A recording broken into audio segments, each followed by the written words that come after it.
Welcome back, Savages. Tonight, we're talking the paranormal underwater.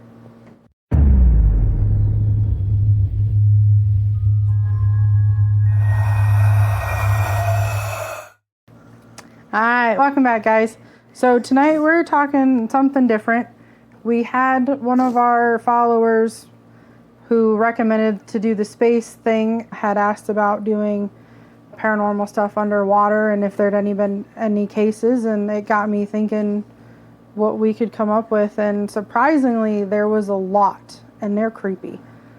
And this is one of the reasons why I don't like water. I don't go diving, I don't go on boats, I stay on land because there's a lot of stuff down there that we don't even know about yet. And I'm okay with that. Yeah. I don't want to be the first one to find it, that's for sure. No. Like, you see all those people that, like, they dive. Like, that's their thing, is they dive for treasure. But could you imagine diving and just coming face to face with a statue, but it looks like a person? No. I would die. I would have a heart attack, and I would die. And I would just float back up to the surface, just dead.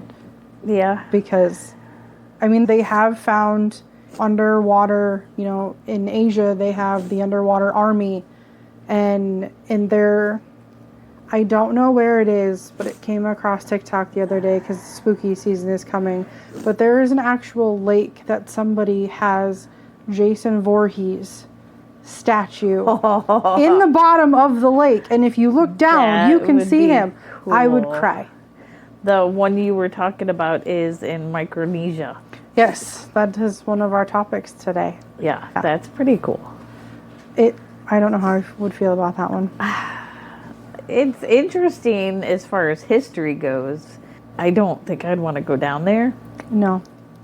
It was from World War II, and the whole camp was basically decimated. And it's got warships, planes, tanks, railroad cars, and they all still have all the gear attached to them, the guns, and even the guys' goggles and hats. And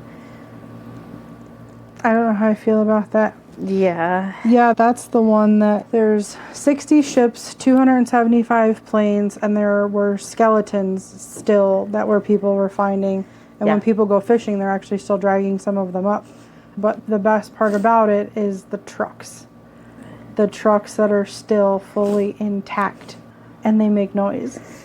I don't know how I feel about that one.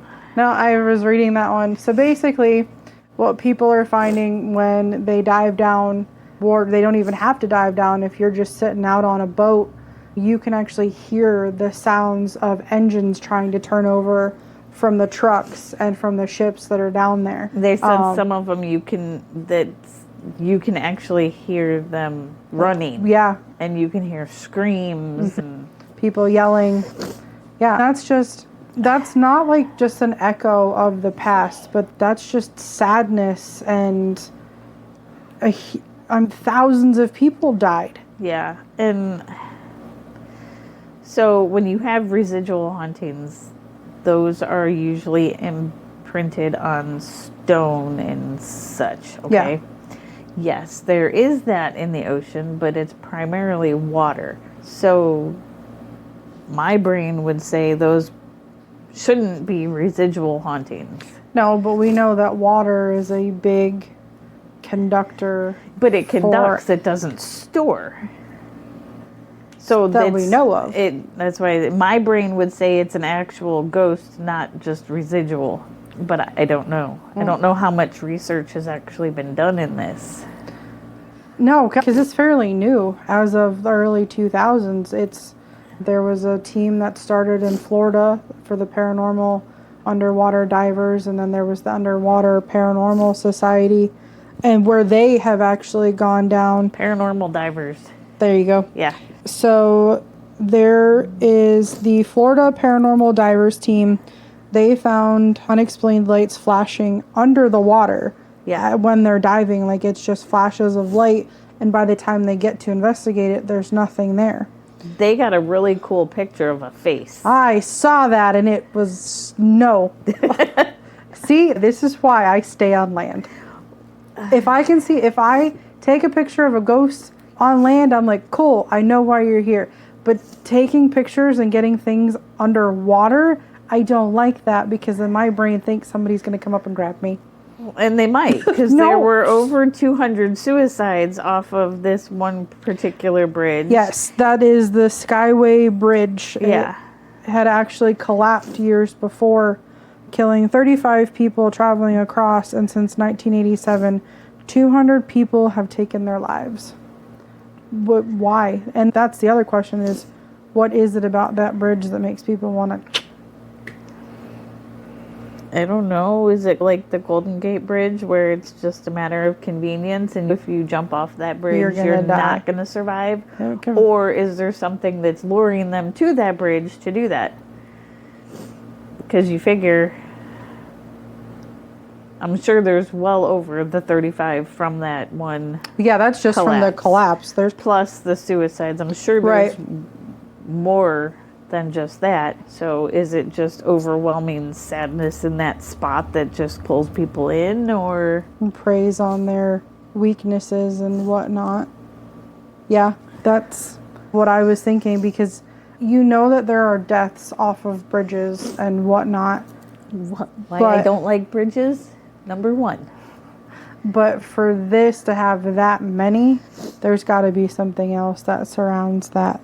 Yeah. There's no way that there isn't something surrounding that. There's also something called blue holes or sinkholes underwater. Yep, I've seen that. And a lot of those, this team claims, are haunted by ghosts and other paranormal creatures. We're not going to go there. There were 2 scuba instructors that were swimming, and they saw another person scuba dive in a pink tank top. They look again, poof, gone. Yeah. And this isn't just the first time. There have been numerous people who have been down there in different groups, and one person out of the group will see this other person. Yeah. Not always in a pink tank top. Some of them have on normal scuba gear. Some of them have on t-shirts. So I say, yeah, in 2012, a diving instructor in Santa Fe, California, had seen someone swimming wearing a white shirt. Yeah, and by the time and they scuba turned, gear, yeah. and he waved, and nobody else in the group saw it except for one guy. Yeah, he turned around and was talking to his group or whatever, and they didn't see the person. I've heard of that. I don't know, I think it might have been on Unexplained Mysteries or Unsolved Mysteries or something like that, where divers have gone down in groups. Then they see somebody else who they're like, oh, you shouldn't be over there by yourself. You need to come back this way.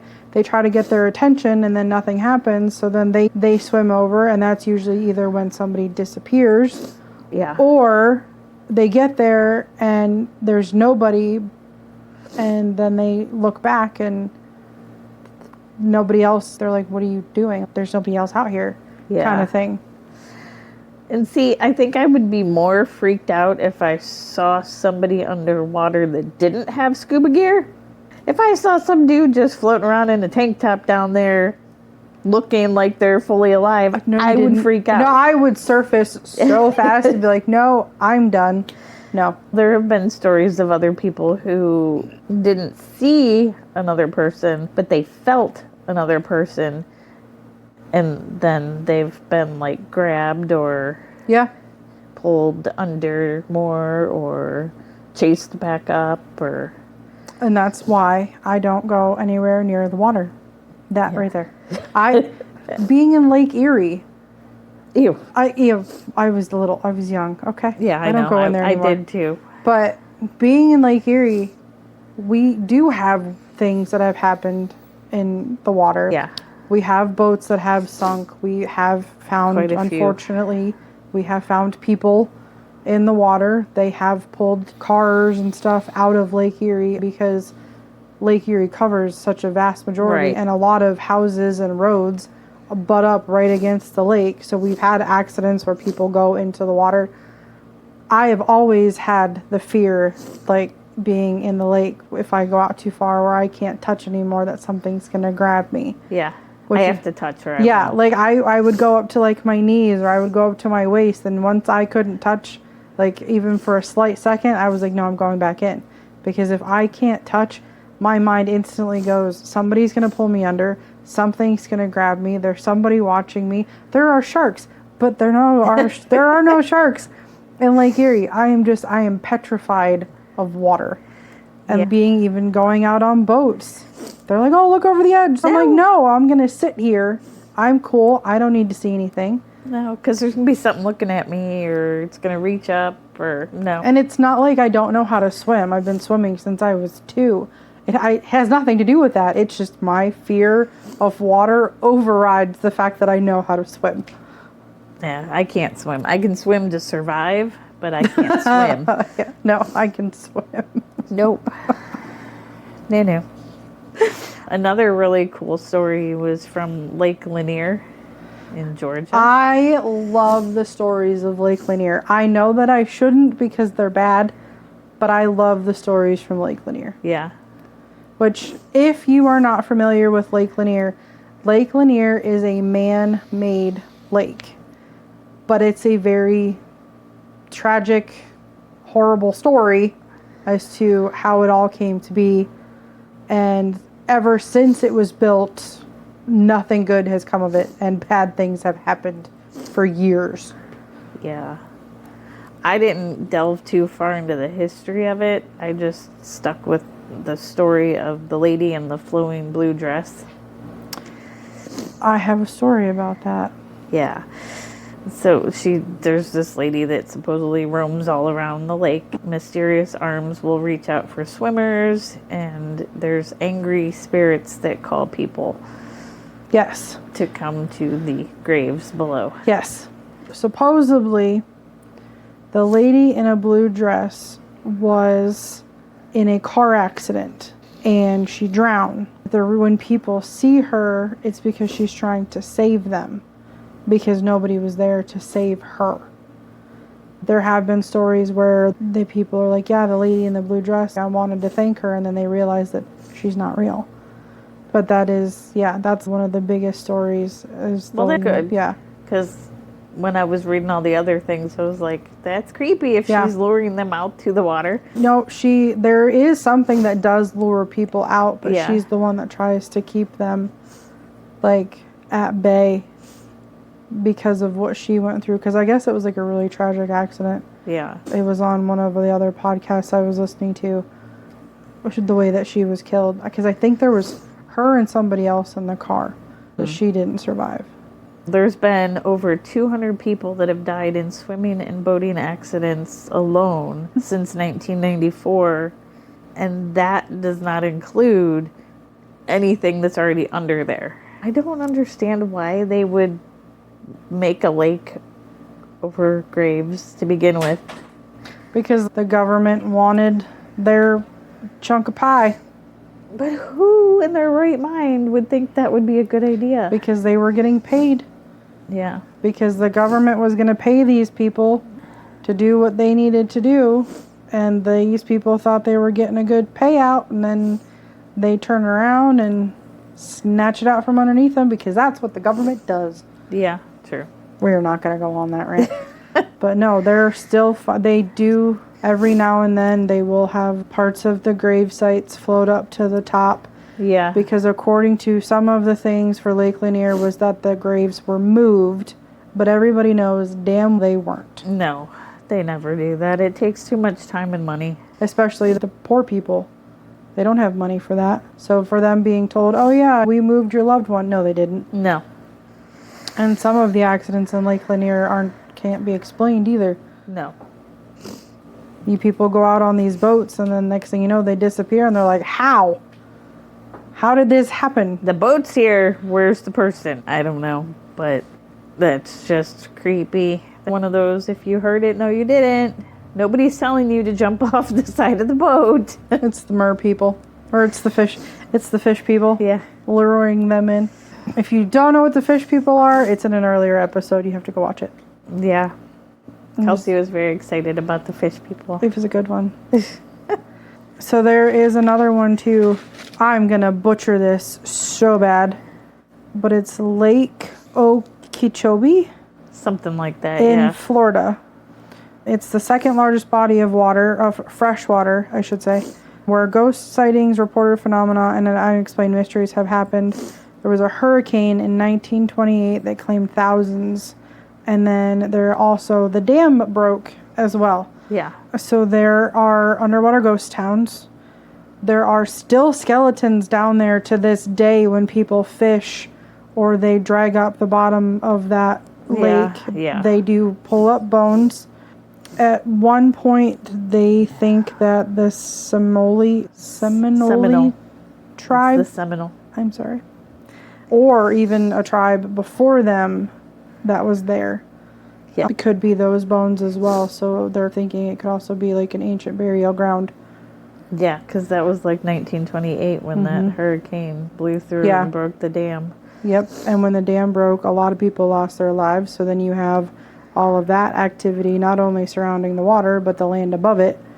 People have been known to hear screaming above and under the water, that it feels like there are people that are just like there. Yeah. But you can't see them. Yeah.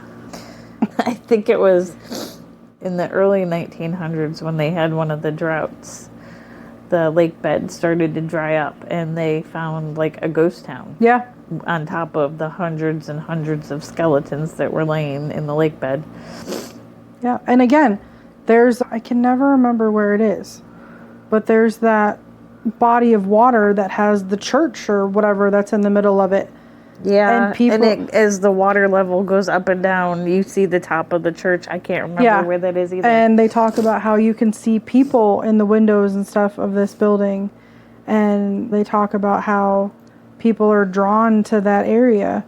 Because again, water is a source for paranormal activity.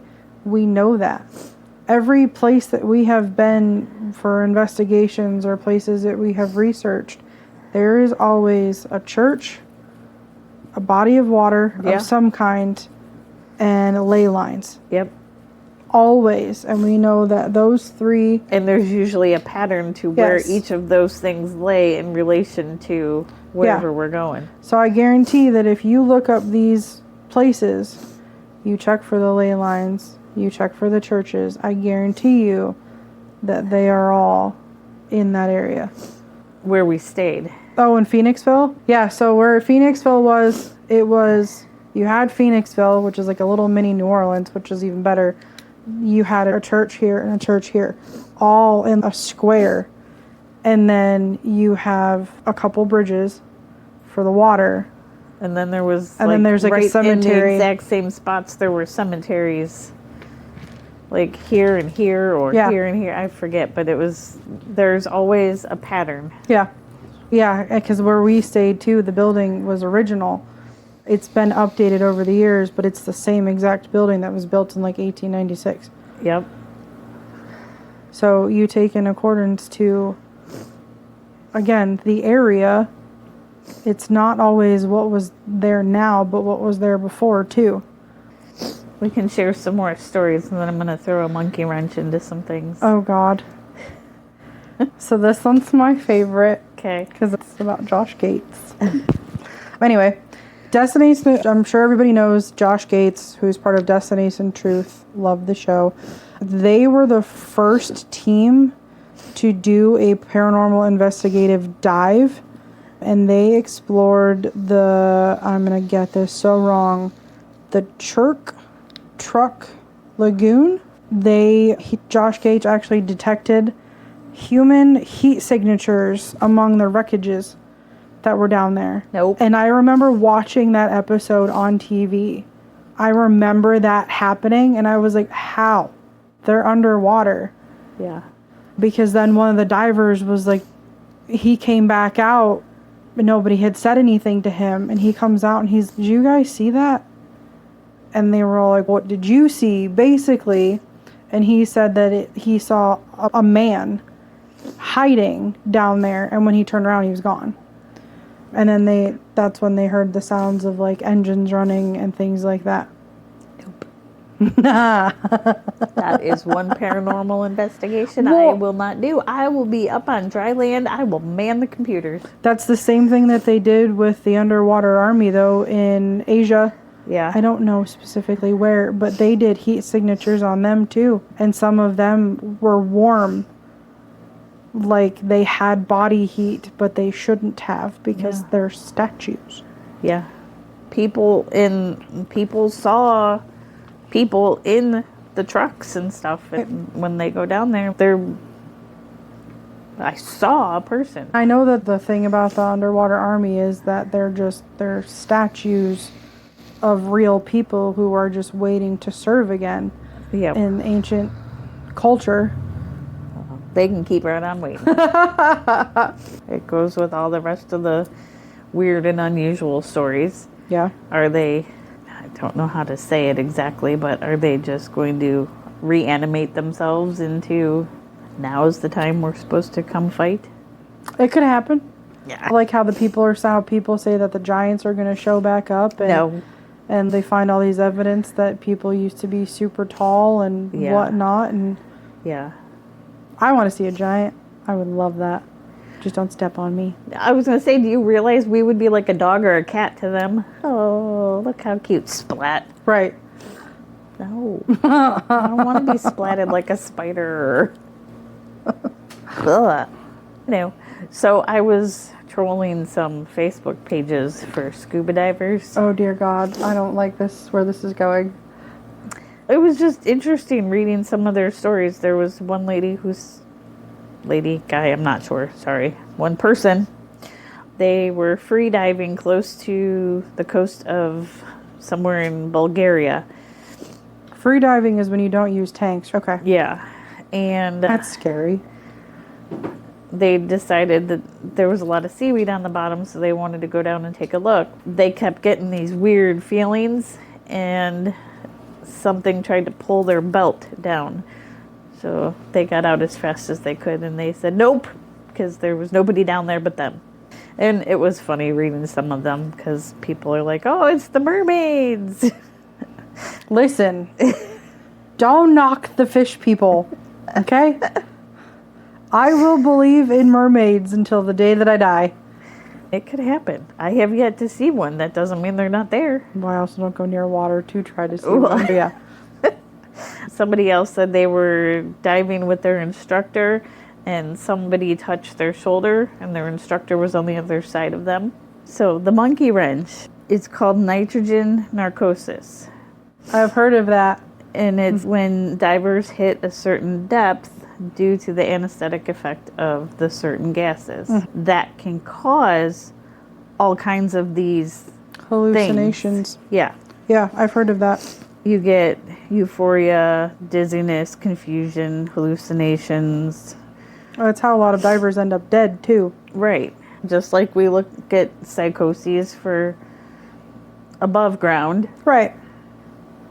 this would fall in the same lines as could this be what most of these stories are from? Yeah, it could be, because if you don't have if you're not skilled enough and you're not prepared and you start taking in more of that nitrogen and carbon dioxide and shit rather than the oxygen, Yeah. it's just like with what happens on up here is you start running out of oxygen and your brain starts thinking about things that don't exist. Yes. And you start losing your mind, and that's how people end up dead Yeah. or hurt.